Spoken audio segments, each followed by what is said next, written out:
Vous défait un petit peu la couture. Mais après, ça risque pas de bailler? Non, mais c'est pour vous redonner là. Ah. Voilà maintenant 13 ans que les quelques 150 élèves des métiers de la mode et du vêtement du lycée Argouges participent à l'aventure opéra.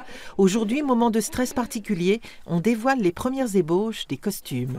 Les premiers essayages, on a fait un prototype. Donc après, elle l'a mis et on a regardé comment ça allait sur elle. Et là, je fais mon final et elle a essayé le final et on va le finir. Je vais le finir là cette semaine pour le prochain essayage. Et c'est un moment un peu particulier, les essayages? Oui.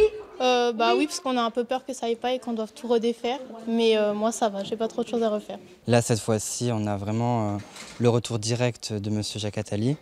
Donc forcément, ça met entre guillemets une pression supplémentaire, mais finalement très heureux de voir que tout se déroule bien. Si je peux me permettre, je trouve que le décolleté n'est pas assez décolleté. Premières impressions du metteur en scène, le regard est attentif, les idées bien arrêtées. Comme j'ai choisi de faire en sorte que cet opéra se passe en 2022, il faut essayer d'imaginer la mode de 2022 et on est dans une ville comme New York ou Singapour de 2022, donc les couturiers préférés c'est les Japonais, les Américains. Voilà. Je me suis inspiré de ça et essayé de donner des idées aux élèves. Voilà.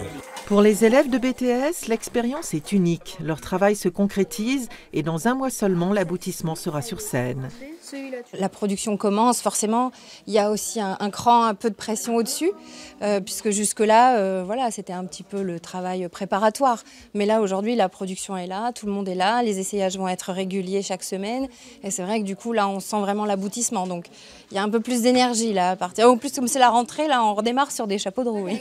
Le tissu est extensible, mais quand on aura la ceinture, il va se placer correctement. Pour cette Traviata, 4 représentations, 10 000 spectateurs attendus. Chaque année, la Fabrique Opéra et l'Orchestre symphonique universitaire de Grenoble gagnent très largement leur pari. On verra, on a le temps de voir ça. Parfait, on regarde ça. Ouais, normalement, c'est vrai.